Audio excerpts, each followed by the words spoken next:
Article 173 इसमें qualification of member of Vidhan Parishad और विधानसभा legislative assembly और लेजिस्लेटिव काउंसिल के मेंबर का क्वालिफिकेशन क्या होना चाहिए। तो आर्टिकल में 2 क्वालिफिकेशन लिखा हुआ है। पहली बात तो ये है कि सिटीजन होना चाहिए। सिटीजन जैसे अमेरिका में होता है सिटीजन बाय बर्थ होना चाहिए, पर इंडिया में ऐसा कुछ नहीं है। वो किसी तरह से भी सिटीजन हो सकते हैं। सिटीजनशिप वाले आप वीडियो में देख सकते हो कि सिटीजनशिप कितने तरीके का होता है और क्या रूल है सिटीजन का। तो ये हो सकता है। कई बार क्वेश्चन में पूछा जाता है कि बाय बर्थ होना चाहिए। एक बार यूपीएससी में पूछा गया था। तो इंडिया में ऐसा कुछ नहीं है। वो बाय बर्थ या डिसेंट या किसी तरीके से बस सिटीजन होना चाहिए ये बनने के लिए। तो पहला क्वालिफिकेशन है सिटीजन। दूसरा क्वालिफिकेशन है कि उन्हें एक जो इलेक्शन कमीशन ऑफ इंडिया होता है उनके सामने एक शपथ लेना होगा कि हम वो एमएलए के लिए रेडी है, वो कॉन्स्टिट्यूशन का पालन करेंगे और उन्हें रिटेन एक लेटर देना होगा। और फिर तीसरा ये है कि अगर वो विधानसभा लेजिस्लेटिव असेंबली के मेंबर बनना चाहते हैं तो उनका 25 साल कंप्लीट हो जाना चाहिए। और अगर काउंसिल के बनना चाहते हैं, विधान परिषद के बनना चाहते हैं तो उनका एज 30 साल कंप्लीट हो जाना चाहिए। तो ये 3 लिखा हुआ है।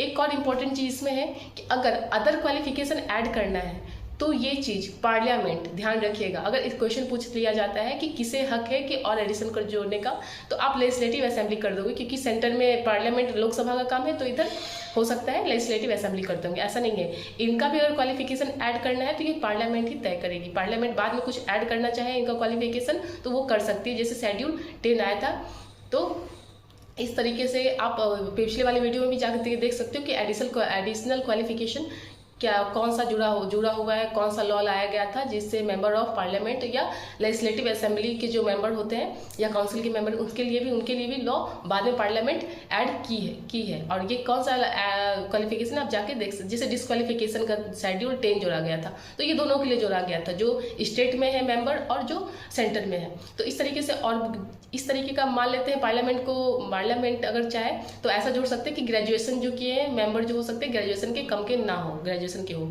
तो वो फिर लागू कर दिया जाएगा। तो ये 3 क्वालिफिकेशन दिया हुआ है। 2 मेनली, एक एज 25 साल होना चाहिए सभा के लिए और काउंसिल के लिए होना चाहिए 30 साल कंप्लीट। दूसरा सिटीजन होना चाहिए और जो रिटेन दिया जाता है ओथ का वो इलेक्शन कमीशन के मेंबर के सामने वो तो है। और एक्स्ट्रा पार्लियामेंट जोड़ सकते हैं। याद रखिएगा पार्लियामेंट ऐड कर सकते हैं लॉ बना करके। तो ये है आर्टिकल 173 जो है क्वालिफिकेशन ऑफ मेंबर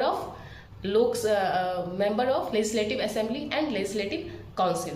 तो ये था आर्टिकल 173। Thank you.